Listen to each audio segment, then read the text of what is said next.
जय श्री राम दोस्तों, मैं पवन मलिक। आप सभी का स्वागत है हमारे YouTube चैनल पे। आज की वीडियो में हम बात करेंगे एक बहुत ही इंपॉर्टेंट टॉपिक पे।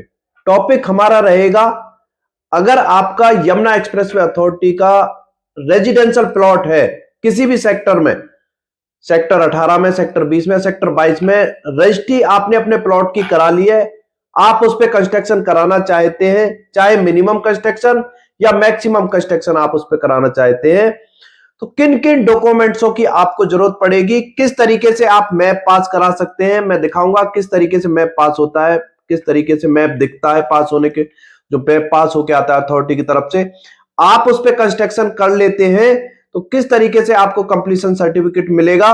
सारी जानकारी जो है वो वीडियो में आपको लास्ट तक दी जाएगी, इसलिए वीडियो को आप लास्ट तक देखें। आप कंस्ट्रक्शन खुद से करते हैं तो उसमें आपको मैप पास कराना होगा, फिर आप कंस्ट्रक्शन करेंगे, फिर आपको कंप्लीशन सर्टिफिकेट मिलेगा।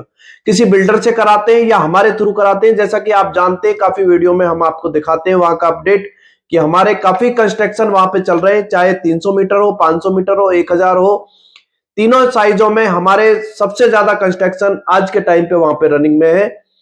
तो मैं पूरी आपको जानकारी दूंगा। और छोटी सी बात यहां पे ऐड कर देता हूं कि आप जिस भी बिल्डर को काम करने के लिए दें, पहले उनसे देखें कि उन्होंने कितने प्लॉट अभी तक बनाए हैं, किस तरीके से उन्होंने प्लॉट बनाए हैं, क्या उनके पास कंप्लीशन सर्टिफिकेट है उसका या नहीं है, किसी का उन्होंने आज तक कंप्लीशन सर्टिफिकेट पास कराया नहीं कराया। क्योंकि आपको मौके पे 80% प्लॉट इस तरीके से देखने के लिए मिलेंगे जिनके अभी तक कंप्लीशन सर्टिफिकेट नहीं मिल पाए, जिसमें वो छोटी छोटी कमियां छोड़ देते हैं और वो कमियां लंबा टाइम खींच जाती हैं कंप्लीशन सर्टिफिकेट मिलने में। क्या क्या वो कमियां होती हैं ये भी हम आपको वीडियो में बताएंगे। तो सबसे पहले हम बात कर लेते हैं कि किस तरीके से हमें मैप पास कराना होता है, क्या क्या डॉक्यूमेंट्सों की हमें वहां पे रिक्वायरमेंट होती है। देखिए, जब हम मैप पास कराने जाएंगे अथॉरिटी से तो हमारे पास डॉक्यूमेंट्स होने चाहिए। उसका अलॉटमेंट लेटर, अगर आपके नाम पे अलॉट हुआ है प्लॉट तो उसका अलॉटमेंट लेटर चाहिए। उसके बाद उसकी रजिस्ट्री की कॉपी, लीज डीड की जो कॉपी है वो कॉपी आपकी होनी चाहिए। इसके बाद आपका आधार कार्ड, पैन कार्ड और फिजिकल पोजेशन, साइड प्लान, नोडू certificate. Physical possession, site plan में भी काफी लोग कंफ्यूज रहते हैं और नोडू सर्टिफिकेट में काफी लोग कंफ्यूज रहते हैं। वो नोडू सर्टिफिकेट नहीं, जो इंटीमेशन होता है, काफी लोग इंटीमेशन जो होता है, जो पेमेंट का इंटीमेशन निकाला जाता है उसको नोडू सर्टिफिकेट समझ लेते हैं, मगर नोडू सर्टिफिकेट एक अलग होता है। जब आप प्लॉट की रजिस्ट्री करा लेते हैं, ओवरऑल सभी काम आपके कंप्लीट हो जाते हैं प्लॉट के, तब आपको अप्लाई करना होता है अथॉरिटी में नोडू सर्टिफिकेट के लिए। वो पूरा आपका प्लॉट पे कुछ बकाया है किसी तरीके का, सारी डिटेल जो है वो उस नोडू सर्टिफिकेट में होती है। वो अलग से एक पेपर होता है। किस तरीके से पेपर होता है मैं आपको दिखा भी देता हूं।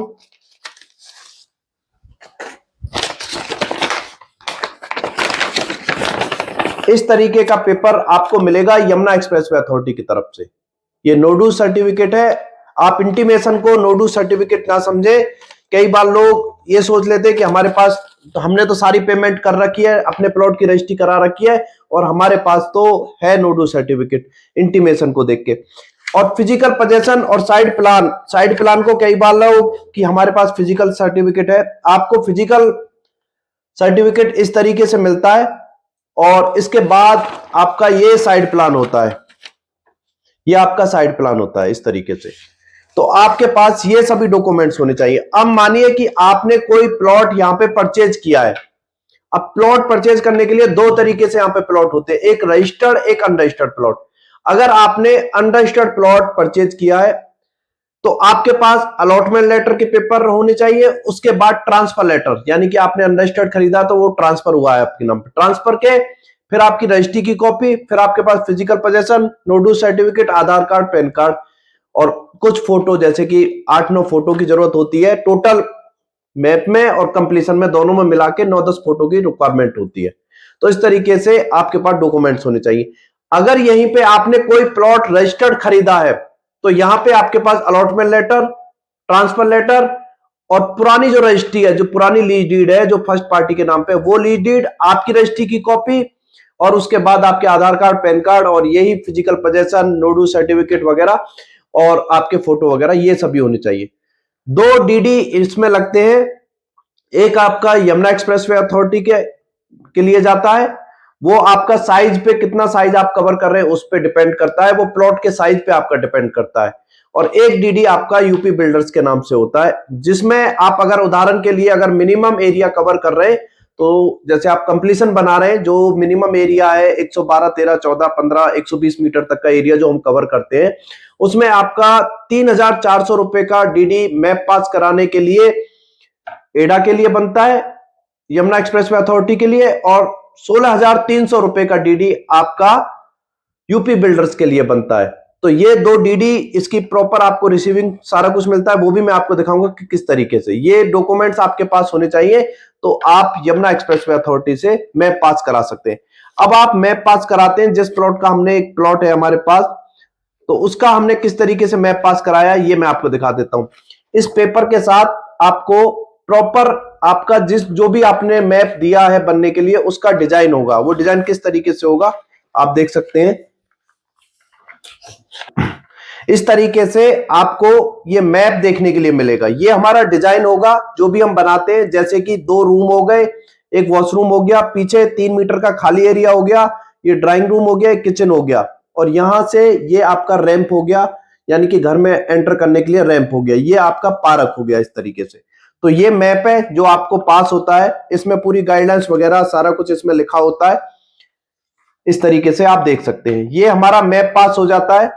मैप पास होने के बाद अब हमें साइड पे कंस्ट्रक्शन करना होता है। इसी के आधार पे जो हमने मैप पास कराया, प्रॉपर इसी के आधार पे हमें कंस्ट्रक्शन करना होता है, बिल्कुल अच्छे तरीके से, जिसमें आपका लाइट का, पानी का काम प्रॉपर होना चाहिए। ये नहीं कि आपने वायर नहीं डाले, खाली पाइप डाल के छोड़ दिए। कुछ लोग ऐसा करते हैं, खाली स्विच बोर्ड लगा देते हैं, ना अंदर पाइप है ना वायर है, वो भी कमी है। कई बार अथॉरिटी का जो अधिकारी वो चेक कर लेते हैं, इस कारण से लंबे प्रोसेस टाइम तक फिर वो रुक जाता है। आपके पाइप, पानी का काम कंप्लीट होना चाहिए बिल्कुल। जो आपका किचन है उसमें भी पानी की सप्लाई होनी चाहिए, आपका वॉशरूम है उसमें भी होनी चाहिए, यानी कि पानी का परफेक्ट काम होना चाहिए, तो आपको कंप्लीशन सर्टिफिकेट इजीली मिल जाता है। यानी कि अच्छे तरीके से आपने अगर सभी काम कंप्लीट किए, कंप्लीट होने के बाद और सभी गेट वगैरह सभी कंप्लीट होने के बाद, फिर आप यहां पे कंप्लीशन सर्टिफिकेट के लिए अप्लाई करेंगे। इस तरीके का आपका पेपर होगा कंप्लीशन सर्टिफिकेट का, आप देख सकते हैं। और इसके साथ वही मैप जो आपने पास कराया था, वो पूरा डिजाइन किस तरीके से आपने बनाया है, वो इसके साथ आपको देखने के लिए मिलेगा। आप देख सकते हैं सेमी प्लॉट के पेपर हैं दोनों ही, मैप भी उसी प्लॉट का है और उसी प्लॉट का ये आप देखेंगे तो आपको कंप्लीशन सर्टिफिकेट है। 2 रूम यहाँ पे आपको देखने के लिए मिलेंगे, एक वॉशरूम, पीछे ये 3 मीटर खाली जगह जो हमें आगे पीछे इसमें खाली जगह छोड़नी होती है, और ये हमारा ड्राइंग रूम, ये किचन, और ये रैंप इस तरीके से बाहर आने के लिए। ये मिनिमम कंस्ट्रक्शन की जो मैप है वो है। अभी मैं आपको बता देता हूं कि किस तरीके से आप पता करेंगे कि मिनिमम कंस्ट्रक्शन और मैक्सिमम कंस्ट्रक्शन में किस तरीके से आप देख सकते हैं। देखिए उदाहरण के लिए हम 300 मीटर का प्लॉट ले लेते हैं, 300 मीटर का प्लॉट है। अब उसमें हम अगर मैक्सिमम कवर हम करना चाहते हैं, तो हम उसमें 225 मीटर, यानी कि हम 75% उसको मैक्सिमम कवर कर सकते हैं प्लॉट को। यहीं पे अगर हम मिनिमम उसको करना चाहते हैं कवर, तो जो हमारा 75% प्लॉट है उसका आधा कर दिया जाता है, तो वो हमारा मिनिमम कंस्ट्रक्शन निकल के आ जाता है। मिनिमम कंस्ट्रक्शन में वही आपका 112.8 मीटर के आसपास होता है, तो 113, 14, 15 मीटर वो हो जाता है। तो इस तरीके से आपका मिनिमम और मैक्सिमम, यानी कि आप अगर 75% उसे पूरा कवर करते हैं तो आपका टोटल वो 100% कवर हो जाता है, और उसका अगर आधा कर देते हैं तो वो कंप्लीशन के लिए। तो इस तरीके से आप कंप्लीशन करा सकते हैं। बस आपको ध्यान यही रखना है, आप अगर खुद से अपना प्लॉट पे कंस्ट्रक्शन कर रहे हैं तो वो सबसे बढ़िया है। आप प्रॉपर अपना मैप पास कराएं, उसके बाद जिस तरीके से भी आपको बनाना है वो आप बनाएं, आपको इजीली कंप्लीशन सर्टिफिकेट मिल जाए। कोई इशू नहीं है, अगर हम बनाते हैं तो बनाने के तुरंत 15 दिन बाद कंप्लीशन सर्टिफिकेट आ जाता है, अगर आपने प्रॉपर तरीके से काम किया है।